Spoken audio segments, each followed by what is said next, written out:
Nola pizten da bertso bat? Neuronek elkar jotzen dute eta bertxetan hasten dira. Eta nola itzali daiteke bertso bat? Kandelei bezala, putz egiten. Eta zer jartzen du hemen? La, bat, ta, iru, la, ta, iru. Itzali eta piztu jartzen du, eta itzali eta piztu izena dute bertso saio elektronikoek. Zer den itzali eta piztu? Bertso doinu zahar eta berriak, eta ez edozein bertso doinu elektronikoak baizik. Aner Peritz, Libe Goenaga eta Manes Pagola daude proiektu honen sorreran, eta gaur Libe eta Manesekin elkartuko gara itzali eta pizturi buruz hitz egiteko. Bertsorik ere ez da faltako gaurkoan, oinatiko itzali eta pizturen saioa eskainiko dizuegu batetik, eta Ordiziako Emaneurrek antolatzen duen bertso afariko bertsoaldiak bestetik. Ongi etorri, itzali eta pizturen hitzetik hortzerara.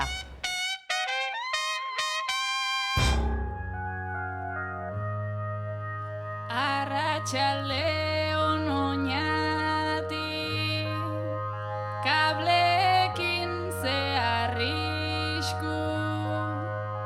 Arratsaldeon oñati, kablekin ze arrisku.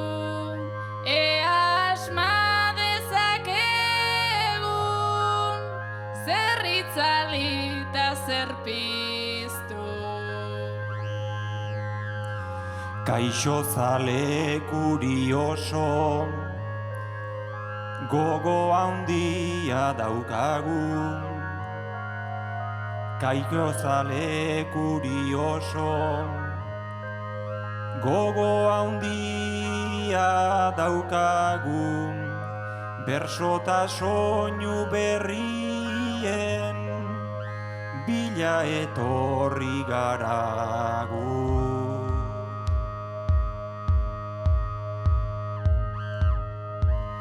Arratsaldeon iritsi da, erakusteko unea.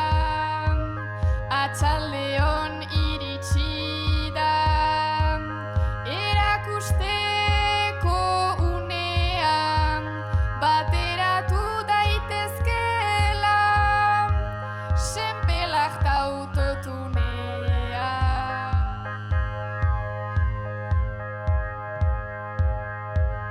Karnabalak norma ustea, izaten eitu jatorri. Karnabalak norma ustea, izaten eitu jatorri. Bertso saio honen antza, arni ezaioke horri. Ze kristote den saio hau, baduzu pentsa moldea. Ze kristote den saio hau, baduzu pentsa moldea. Ba espero duzun hori, baino pixka bat hobea. Ta inori buruko minik, sortutzen bazaio aran. Ta inori buruko minik, sortutzen bazaio aran. Ibuprofeno bat hartu, afaldu eta lotara.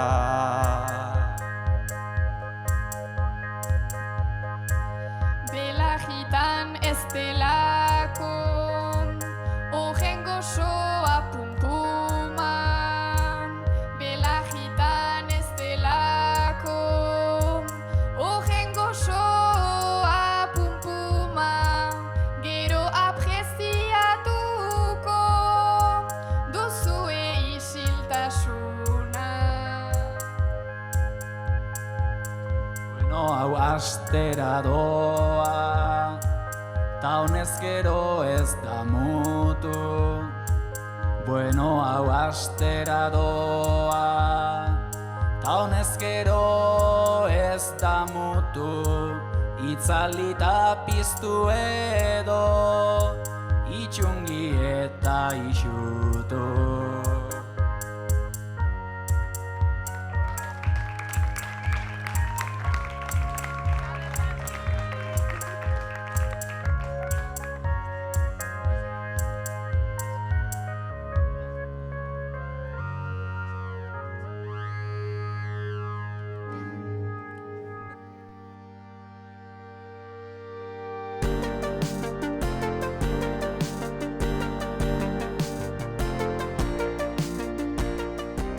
Zuzeneko musika elektronikoa eta bat-bateko bertsolaritza ditu abiapuntu itzali eta piztu emanaldiak.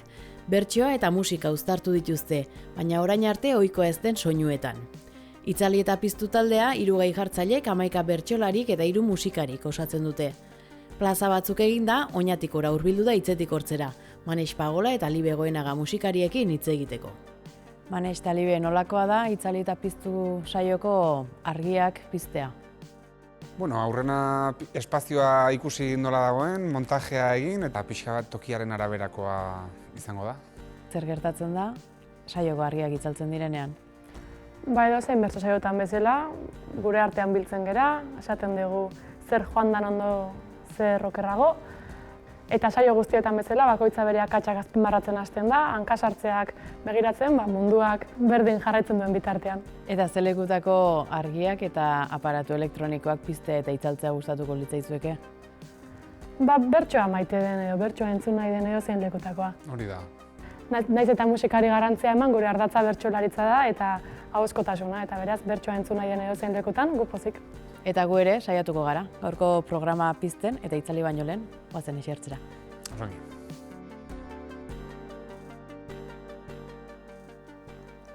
Julio, gaur urteetan zure bikote izan denari ezkontzeko eskatuko diozu. Ekineri. Hilabeteak dira gaurko unea prestatzen ari zarela. Ilunabar perfektu bat, eraztun garesti bat, lore sorta eder bat, bonboiak, eta noski, Ekineren baiezkoa, espero duzu. Ekine, ailegatu zara Juliok esan dizun lekura. Eta hantxe ikusi duzu Julio loreekin, musika altaboz batean jarrita, imaginatzen duzu zer den, orain heldu dena. Estena honetan ordea, badaude bertzeri pertsonaia. Aira, zuk zara Juliok erositako urrezko eraztun garestia. Eta Aitor, kalean paseoan zebilen herritarra. Eszena ikusi eta bazter batean kuskuxeatzen gelditu zarena. Ekine eta Julio, zuek hasiko duzue kontakizuna, eta tartean Airaren eta Aitorren komentarioak aditu beharko ditugu.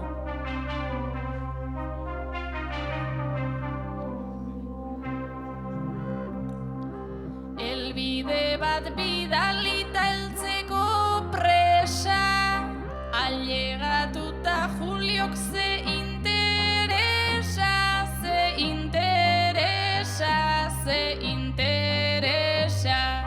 espero nuen baina haze sorpresa. Ni zerbait berezia horixe nun nahi, naiz ezten Super Bowla dago nahiko guai, dago nahiko guai, dago nahiko guai. Guztia prest dago ta esan arren bai.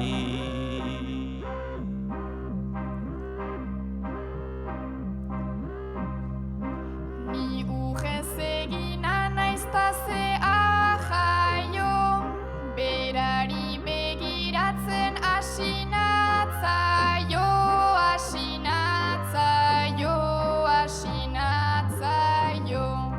Ekineri zilaja gustatzen zaio.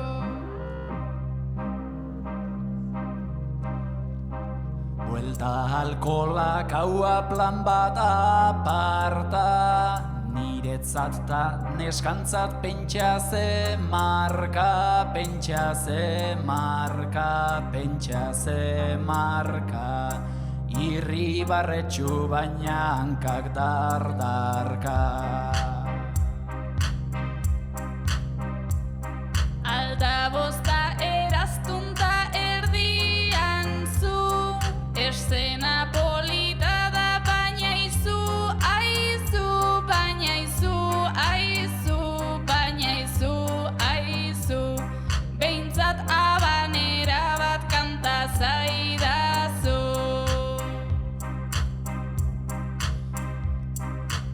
Atzera egin dut 4 marraldi, berez enun ezkondu nahi izan, argi nahi izan, argi nahi izan, argi. da gustu ematearren nire amonari.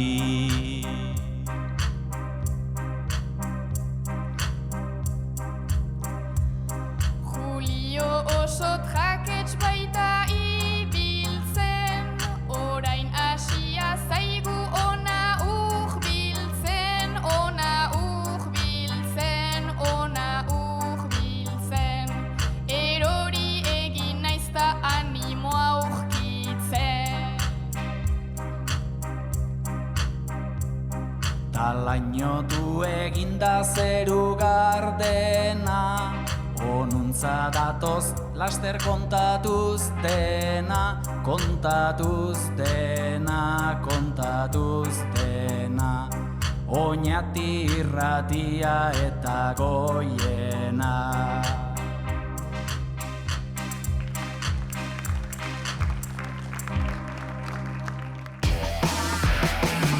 Gabondan hori eta honegin, ordizia eta gainantzeko.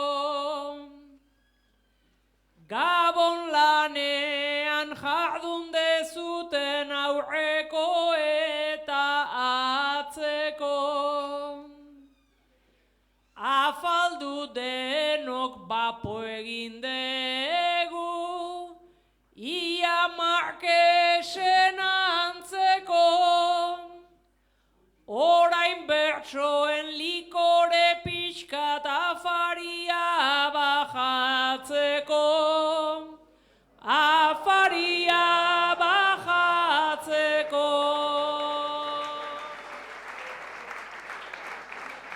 Gabondan hori 200 bat lagun, bilduko ginen danea.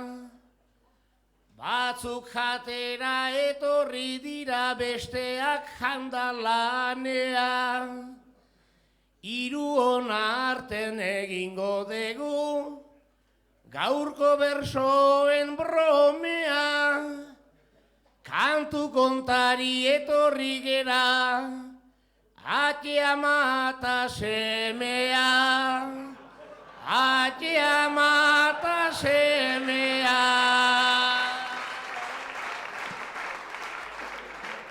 Gabondan hori zer moduz gera, bagatoz bertso katean. Familiosoa lanerako prest, ez da guretzat kaltean. Sekula ez dakit egongo nintzen, pentsatu dut bapatean. Garai hauetan eta intxintxo, sagardotegi batean. Sagardotegi batean. Nahiko handia tokatu zaigu, familia komitiba. Aita ama eta semea omen gatoz behartzan tokira. Igual bizitzan lehenengo aldiz, formal sagardotegira. Pareko hauek jeikitakoan ordun ohartuko dira. Ordun ohartuko dira. Familiaren rola hasita, entzulen txalo eske. 30 urte eta txintxo dago, garai batean desastre. Erdibanako piztia dugu, nik behintzet ala detuzte. Apetitua atxena dauka, lotxea amagain beste. Lotxea amagain beste. lotxatik urri gabiltza eta sortuko ginen makarrak, sagardotegik gustatzen zaigu, ta zertarako malkarrak, aite itxu edukiko dut, irten zaizkit irriparrak, olako iskorik ezin du egin, olakoak erkaskarrak, olakoak erkaskarrak.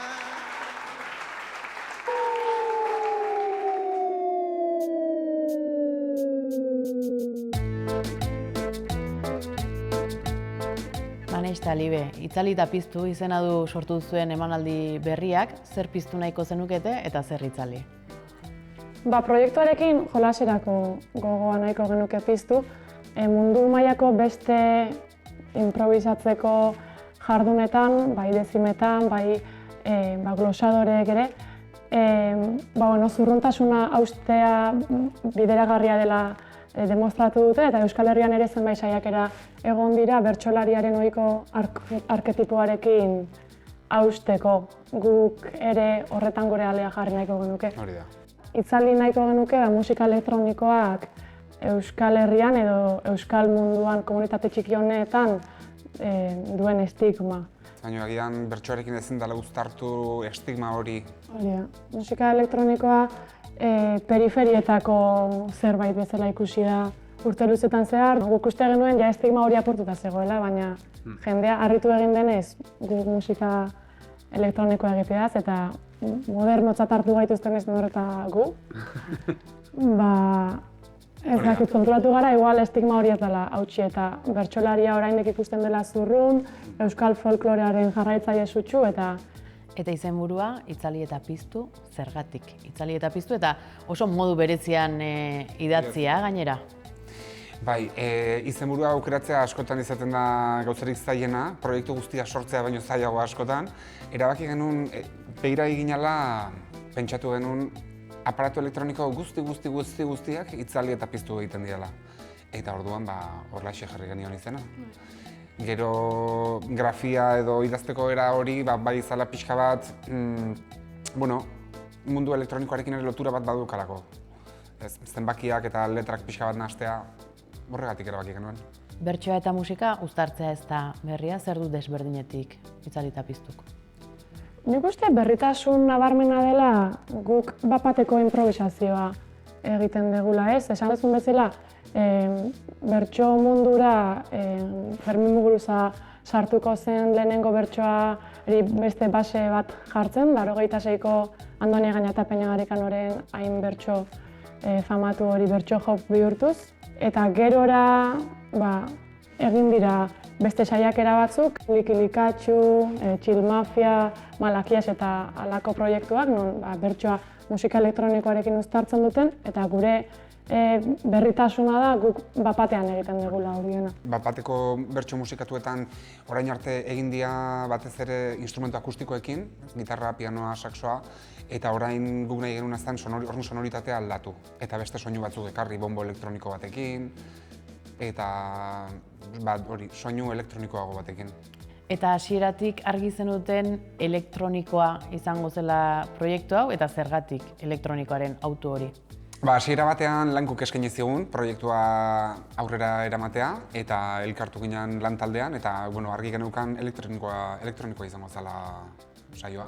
Batez ere lankuk hala eskatu zigulako eta hasieran esan dugun bezala arraroa izan daiteken bezala galdera eta elektronikoa zergatik ez. Eta musika elektronikoa 19. mende bukaeran hasi ziren lehenengo aparatuak ekoizten, lehenengo ekoizpenak 1920 ingurukoa dira eta komertzializazioa 60-70 hamarkadetakoa da. Orduan pizka da... Urte asko pasa dira eta ez gabiltza oso goiz. Esan daiteke ja urteak direla eta bazela ordua ez, bazela garaia. Egia da, Euskal Herrian kostatu dela edo Euskal kulturan kostatu dela musika elektronikoa sartzea. Maialen, Gabonak aurretik laguntzearren auzo elkarteari Espainiako loteriaren 20 erosi zenizkion, bata zuretzako eta bestea Ikerrentzako. Eta joan zeate gaur kobratzera, Ikerrek urrenez urren kobratu du berea eta zure gana iritsi danean txanda esan dizu arazo bat izan dela eta zuretzako ez dagoela saririk. Zuke ondobiden Espainiako loteri horretarako 20 erosi zenitun, Iker eta zuretzako, Ikerrek kobratu du berea, baina nonbait arazoren bat izan da eta dezimo berarekin o zenbaki berarekin zuretzako ez omen dago saririk. Ibili behar gendunak festatik festara, bentanila honetan sartuak ezkara, arazo tekniko bat zuretzat ez daba. Arazo teknikoa Espainia bera da, arazo teknikoa Espainia bera da.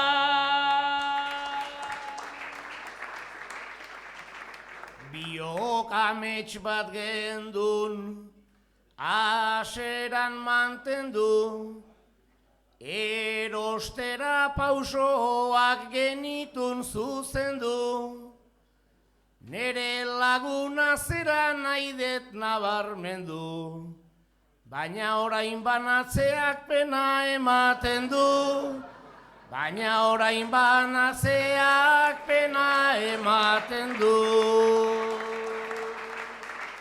Banatzeko ez dizut eskatuko keba, ze erruki zemanak sortzen du ultzera, ze suertea daukazun zuk dena plazera, maitasunean gaizki biliko zera, maitasunean gaizki biliko zera.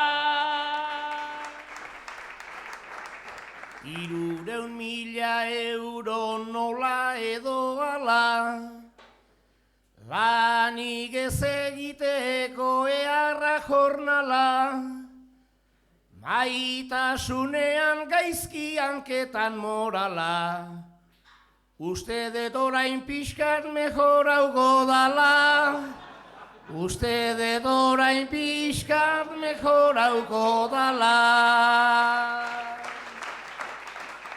Oain etortzen bazaizu hainbeste maitasun, interesa izango da badatorren kasun, joan eta tokatu nola ala naizun.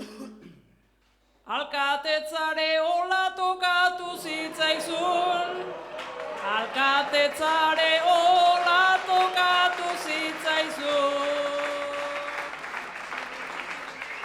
Poza hartu omen dute lagunda familik, maitasunean berriz akabo bihilik, esperantzak ez daudera bat kiskalik, zurezat ere daude ateak zabalik, zurezat ere daude ateak zabalik.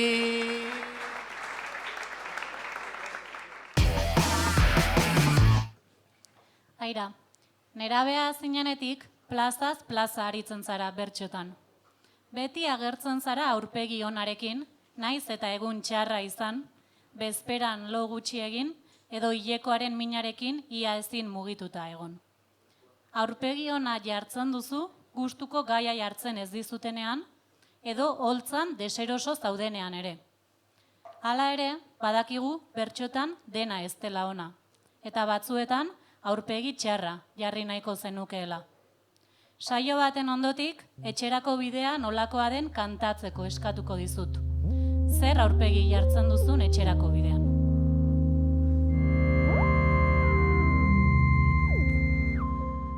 Autora sartua naiz, askiko bet ilun, naiz aiekin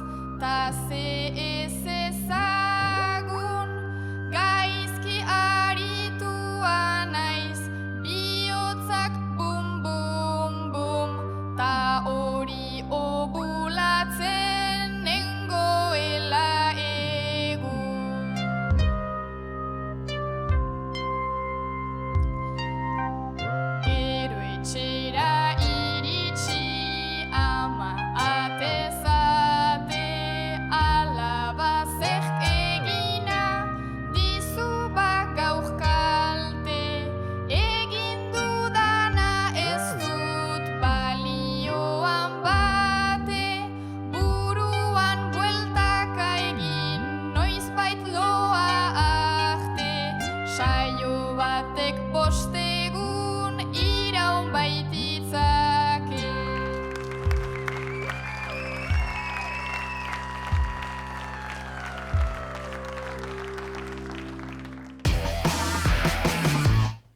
Zuen seme alaben eskolako gurasoen WhatsAppean izena eman zenuten kurtso hasieran.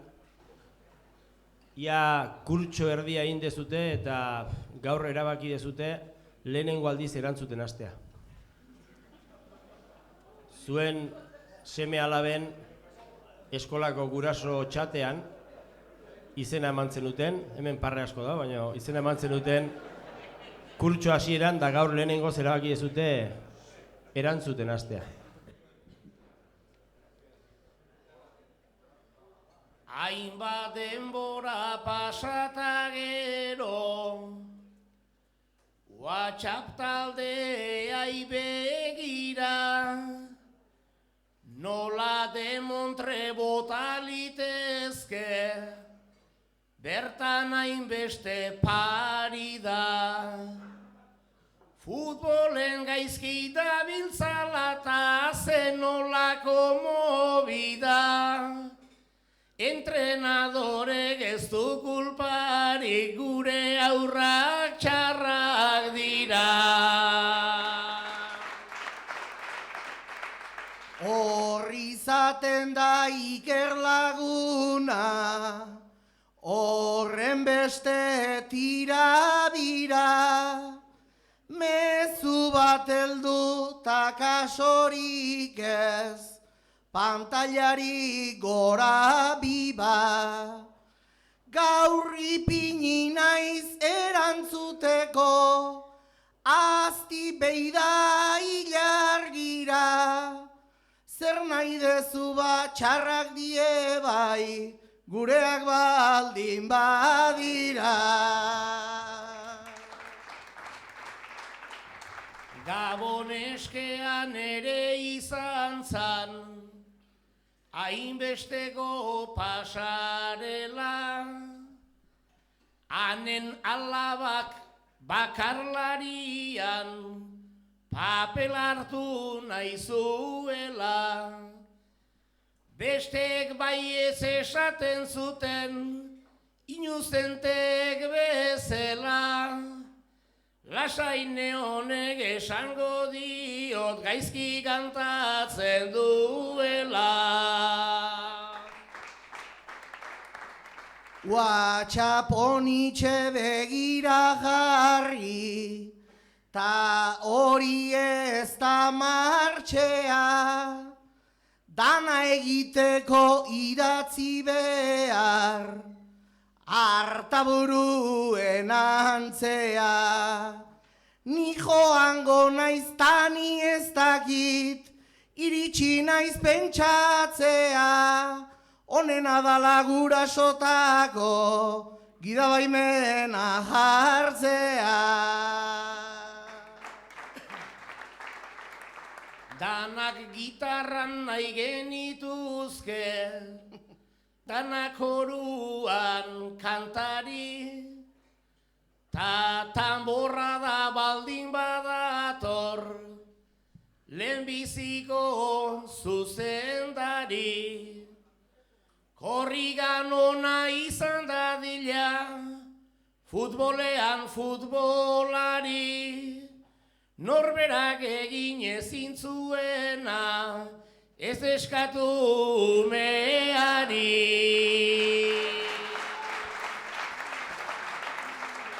Nunbait aldatu nahi dezu Iker, bizimoduan papela, ez dakit banik tokatzen zaizun, maila hortako nibela.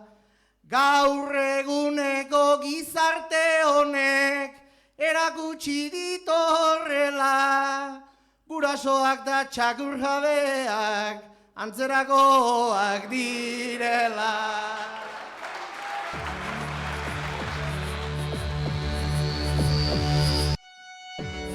Zertan desberdintzen da itzalita pizturen saio bat, beste saio musikatu baten gandik? Bertso saio guztiak dira diferenteak, ez? Guztien ardatza bertsoa izan da ere, bertso bazkari bat, bertso saio literario bat, edo bertso saio musikatu bat, ez dira inoiz berdina izango. Bai, eta hortaz gain nik esango nuke honek daukan desberdintasun handienetakoa dela soinua desberdina dela aurreko bertso musikatuetatikan, eta hor barruan autotunea, ahotsari ematen diola beste kolore bat. Egongo da jendea gustatuko zaiona, beste batzuei ez zaiona gustatuko, baina erabaki estilistiko bezala hartu genuen guk autotunea erabiltzea, gaina toperaino jarrita, eta hor nik uste badagoela desberdintasun bat.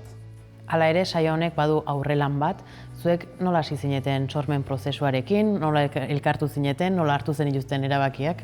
Lankuk eskatu zigun horrelako proiektu bat sortzeko, eta hasi ginen Zumaian batzen, Aner, Libe eta Hirurok, eta aurreneko bileretan hor hartu genituen batez ere erabaki nagusiak, izan ziala ea ze doinu erabiliko genituen, aber nondik joko genuen doinuetan, eta nola egingo genuen lana musikarekin. Batez ere bertsolariek azkenean behar dute beraien denbora pentsatzeko, behar dute beraien espazioa akatsak egiteko, orduan musikariak derrigor jarraitu behar ditugu bertsolariak.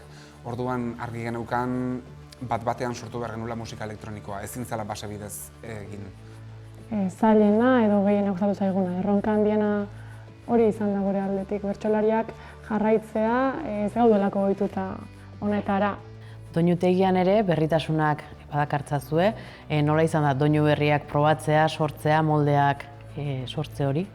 Egia esan, hasieratik etorri zidan proposamen desberdinak, beste doinu asko lehenagotik erabilitakoak dira, baina doinu berri batzuen proposamenak ekarri zenituzten batez ere zuk eta Anerrek, eta nahiko ondo funtzionatu dute.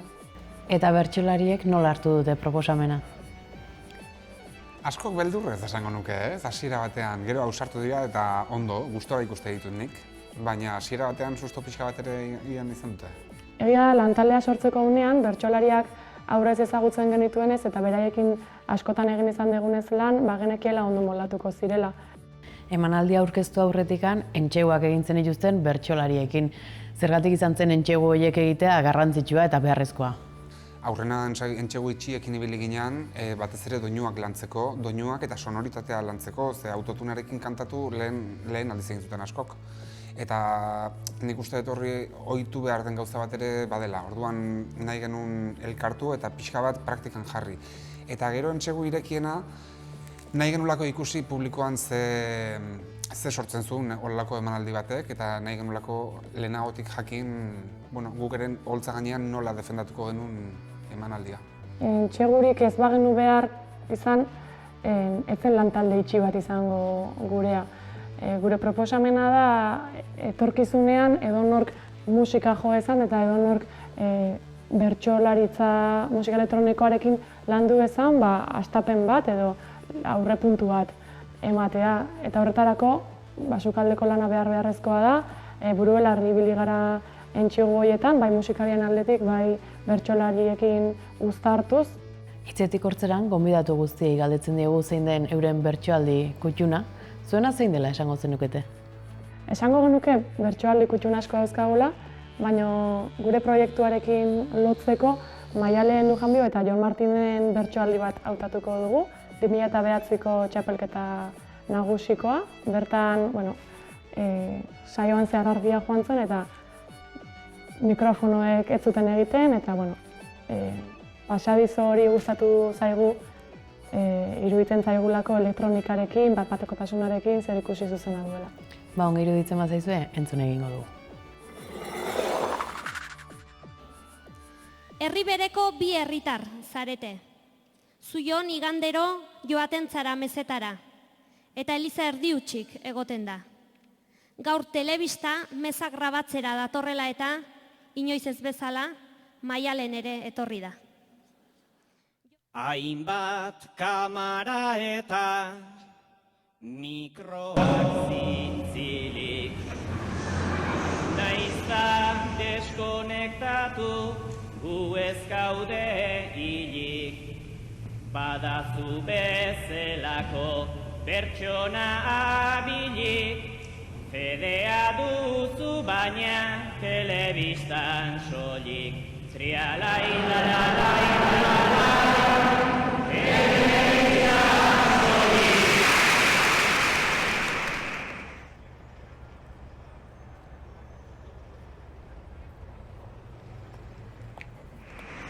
Orduan telebista da zuretzat mamu, justu bihurtu dena neretzako amu. Etorriko nintzake enitzake damu, koro hau zenutela jakin izan.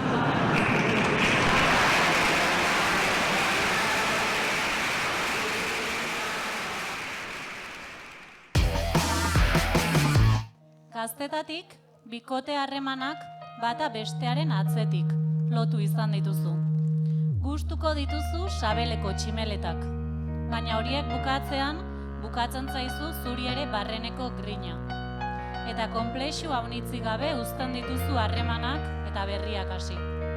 Naturala da hori zuretzat, eta natural bizi duzu, dramarik gabe, eta bikotei hasieratik zure sentimenduak kontatuz.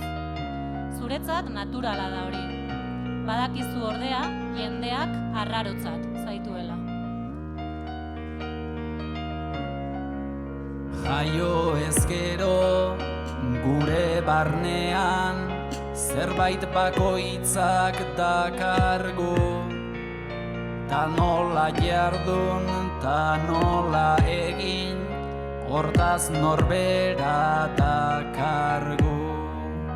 Bikote baten inork ez du nahi, norbere denbora galdu, baina bakarrik egoteko be, ia ez gauzak garagu. Hasierako poza nahi nuke, behin da betiko ugaldu, baina maitasun zuak niregan kaduzidade data du.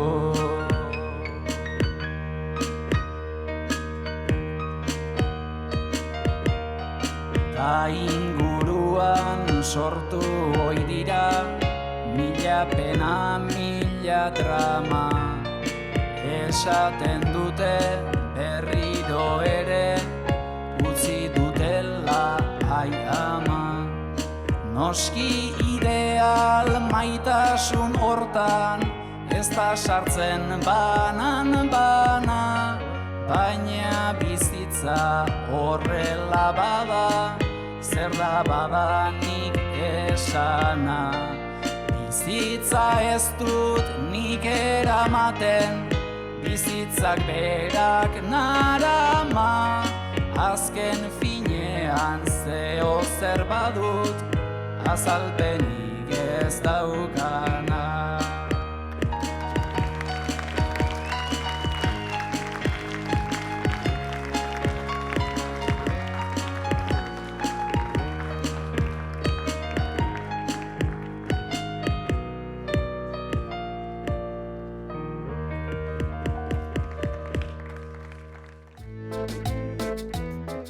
Bertsolarientzat ere ez da ohiko bertso saio musikatua itzali eta piztu.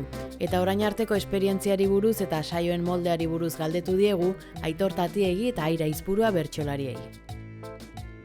Aira eta Aitor, zuek nola hartu zenuten itzali eta piztun kantatzeko proposamena?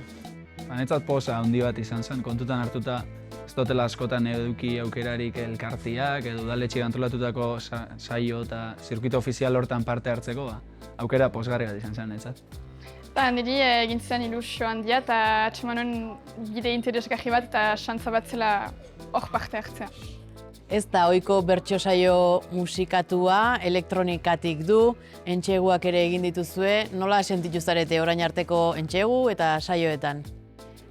Ni hastera batean galdua, egia da musikariak ala ere igorri zizkigutela hori doinuak eta metrikaletik hainiz lagundu gaituzte, baina hasteran galdua eta batez ere bertsoa sartzearekin eta bukaera kantzi, galdu bertsoan zehar.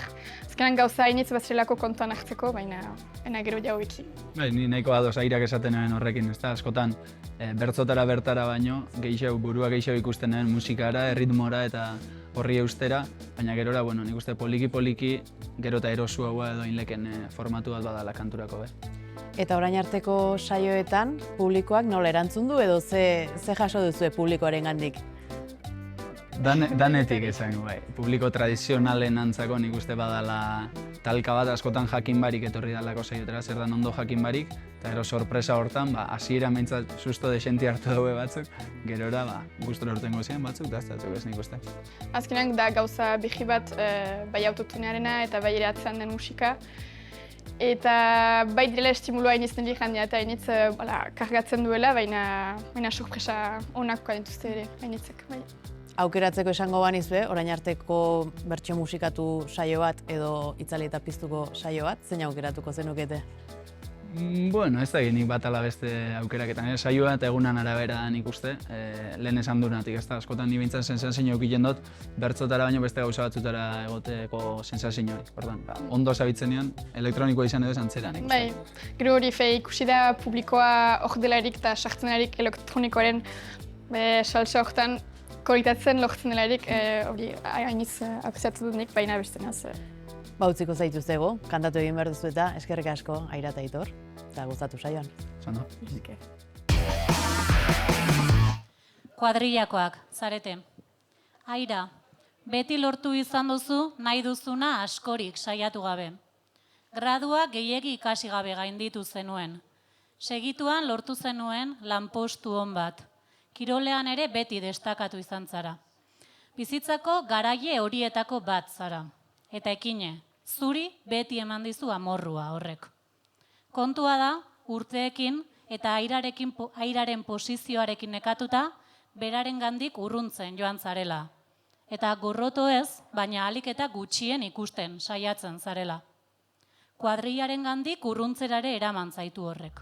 Eta urtean bozpa 6 aldiz bakarrik ateratzen zara, badakizunean Aira ez dela bertan egonen. Gaurko egin zuten lagunek plana. Airak hasieratik errantzuen bera etzela agertuko, eta horrek animatu zaitu zu joatera. Agertu zara ekine, eta hor non ikusi duzun Aira bakarrik irribarre batekin zure zain.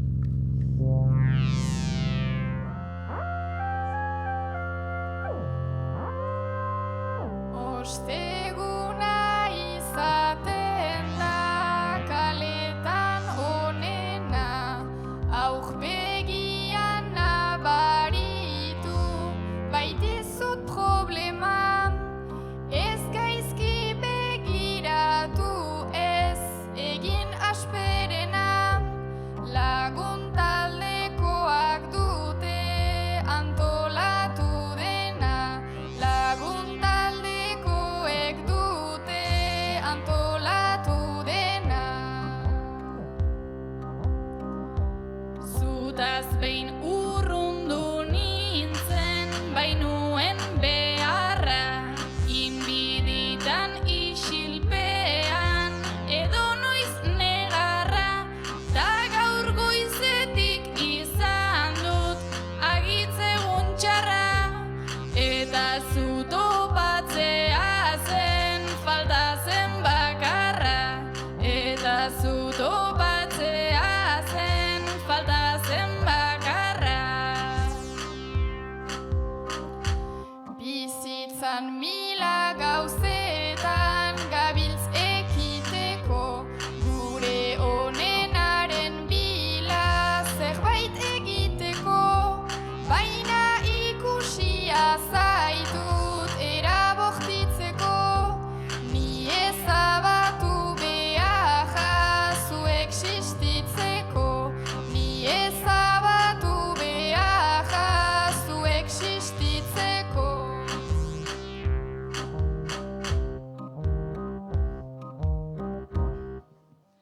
Aira ez zaitut nahi ikusi zu ezabatuta, baina aigorroto zaitut ta ezin dut uka, ezin dut ongi azaldu.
zerbait gaizki egitera iristen bazara, zerbait gaizki egitera iristen bazara.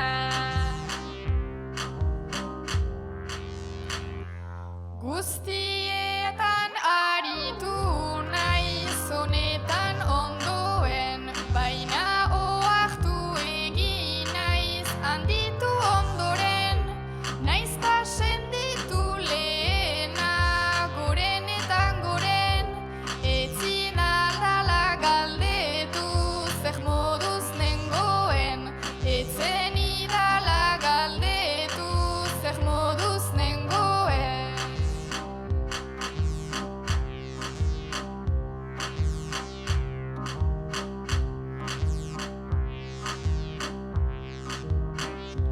Noiz baitu urrundu bainintzen aleginez prisan, eta enizun galdetuta orain desditxan, ni zurekin asertu naiz edo noiz bizitzan, behintzat ez zaitez nerekin hain jatorra izan, behintzat ez zaitez nerekin hain jatorra izan.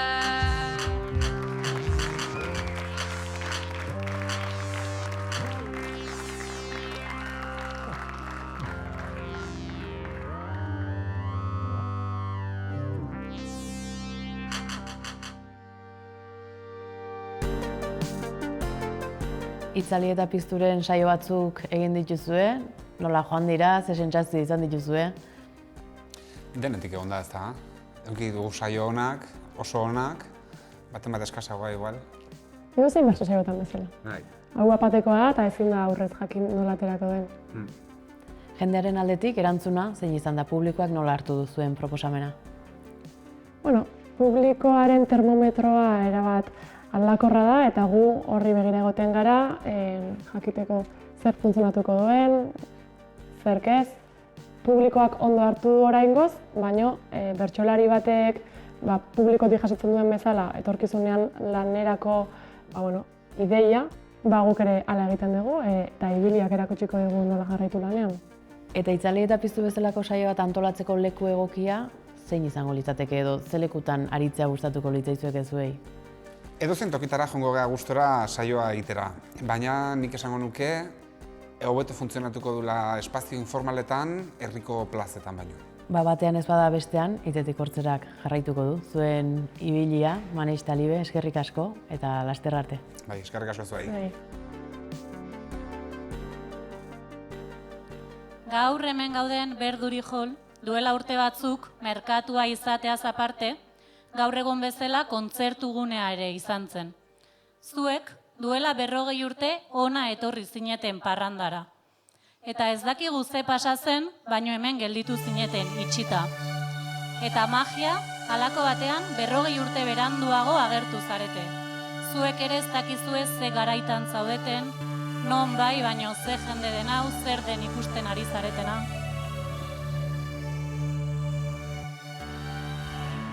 Musika eta burrundara horreken hau harritu. Musika eta burrundara horreken hau harritu. Baina esertzeko aulgiak nork Kristo jarri ditu.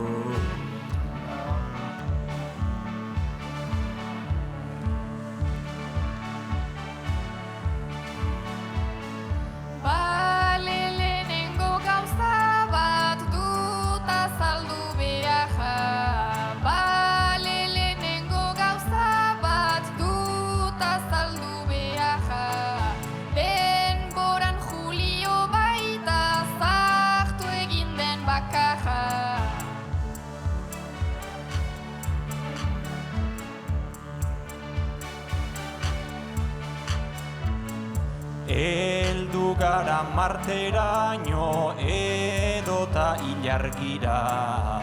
Heldu gara marteraino edota ilargira. Gure aurrean daudenak ekstra lurtarrak dira.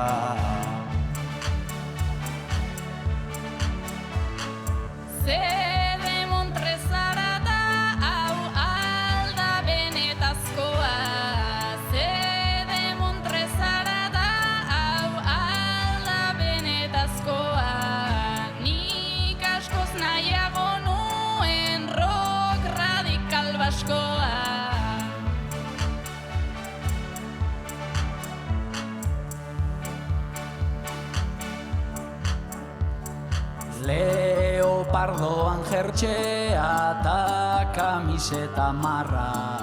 Leopardoan jertxea ta kamisetan marra. Julioren jertxea da aldatu ezten bakarra.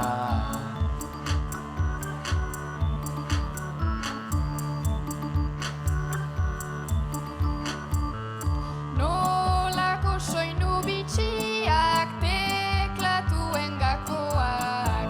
Nolako soinu bitxiak teklatuen gakoak. Baina oke jago daude hor lehen lehokoak.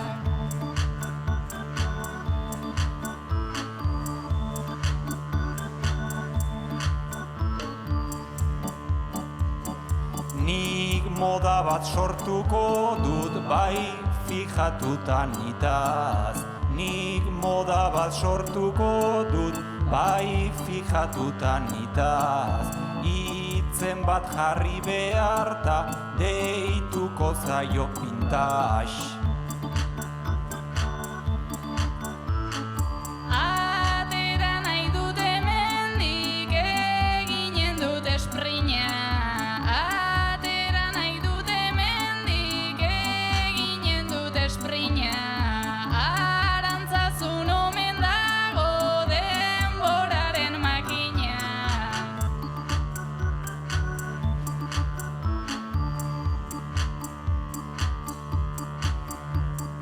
Hemen barru hontan behintzat geratu da denbora. Hemen barru hontan behintzat geratu da denbora. Lehen berdura plaza zena, orain berduri jolda.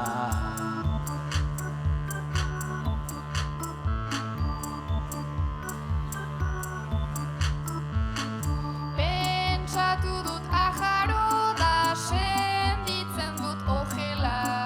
Pentsatu dut ajaro da senditzen dut ojela. Esperientzia hau bizita lasai hil naitekela.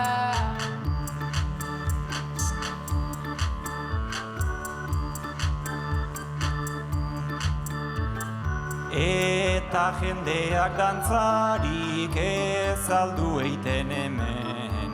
Eta jendeak dantzarik ez aldu eiten hemen. Oñati bihotzekoa zer zinen ta zer zaren.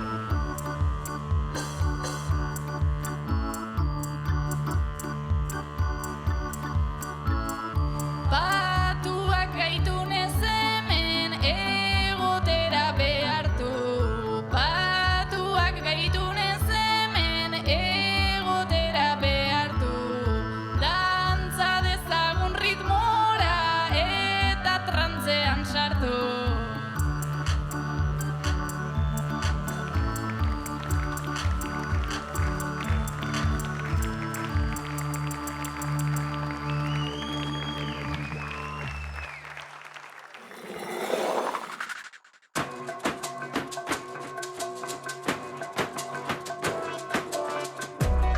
Hiru final aurreko jokatu ondoren erabakita geratu da ze 12 bertsolari ariko diren kantuan Arabako bertsolari txapelketako finalerdietan. Lehenengo finalerdia Dulantzin izango da martxoaren 7an eta bigarrena Aramaion martxoaren 14an.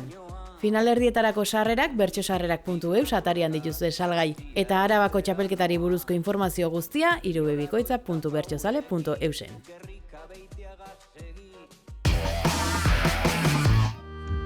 Bersoa da kantuan jartzen den hizketa, soiltasunean dago aukeraz beteta, naizta ni ere naizen bastante pureta, moldeak ere hautsi behar dira tarteka, gauzak asmatzen dira probak egineta.